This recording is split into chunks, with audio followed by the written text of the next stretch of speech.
రేపు వచ్చే నవంబర్ 11న మీ లైఫ్ లో ఒక అద్భుతం జరగబోతుంది. ఎందుకంటే 11th నవంబర్ 11:11 కి అది మార్నింగ్ కానివ్వండి లేదా ఈవినింగ్ కానివ్వండి, మీరు మీ మనసులో ఏదైనా కోరుకుంటే అది 100% నిజమవుతుంది. ఈ డేట్ నవంబర్ 11th అనేది కార్తీక మాసంలో ఒక స్పిరిచువల్ అండ్ మ్యాజికల్ డేట్ గా పరిగణిస్తారు. ఎందుకంటే 11th date 11th month 11 hours 11 minutes కి ఈ టైం ఒక్కసారిగా ఎలైన్ అయినప్పుడు ఒక శక్తివంతమైన పవర్ఫుల్ మేనిఫెస్టేషన్ అంటే ఒక బలమైన ఆకర్షణ శక్తి మన భూమి మీద పడుతుంది. ఆ శక్తిని సప్త చిరంజీవులు తప్ప మరింకెవ్వరూ చూడలేరు. ఆ కిరణం పడడం వల్ల ఈ అనంత విశ్వంతో మన ఆరా అనేది కనెక్ట్ అవుతుందంట. ఈ టైంలో 18 గణాలకు అధిపతి అయిన ఆ ప్రళయకాల రుద్రుడిని మీరు ఏమైనా అడిగితే అది ఖచ్చితంగా నిజమవుతుంది. ఎందుకంటే మన కోరికని ఆ అనంత విశ్వాన్ని అడుగుతున్నాం. విశ్వం అంటే విశ్వం ప్రతి సృష్టికైన, విశ్వం సర్వనాశనానికైనా the creator and the destroyer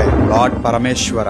direct గా మన కోరికను మనం ఆ పరమశివుని అడుగుతున్నట్టే, అది కూడా కార్తీక మాసంలో. మీ విష్ ఏ టైంలో అడగాలన్నది స్టెప్ బై స్టెప్ చెప్తాను. ప్రాసెస్ మాత్రం చాలా జాగ్రత్తగా వినండి. 11 నవంబర్ రోజు మార్నింగ్ కానీ లేదా నైట్ కానీ 11:11 కి టెర్రస్ మీదకి వెళ్లి ఆకాశంలో చూస్తూ రుద్ర ముద్రను వేసి మన కోరికను ఆ శివయ్యకి చెప్పాలి. మనం కోరుకునే కోరిక చాలా స్వచ్ఛమైనదై ఉండాలి. మళ్ళీ చెప్తున్నాను, చాలా స్వచ్ఛమైనదే అయి ఉండాలి. మీరు అడిగే మాటని ఆ అనంత విశ్వం వింటుంది. నేనైతే ట్రై చేస్తున్నా, మీరు కూడా తప్పకుండా ట్రై చేయండి. ఈ టాపిక్ మీకు నచ్చితే ఓం నమః శివాయ అని కమెంట్ చేయండి. ఇలాంటి మరింకొన్ని ఇంట్రెస్టింగ్ టాపిక్స్ కోసం అజయ్ శ్రీని ఫాలో కొట్టండి.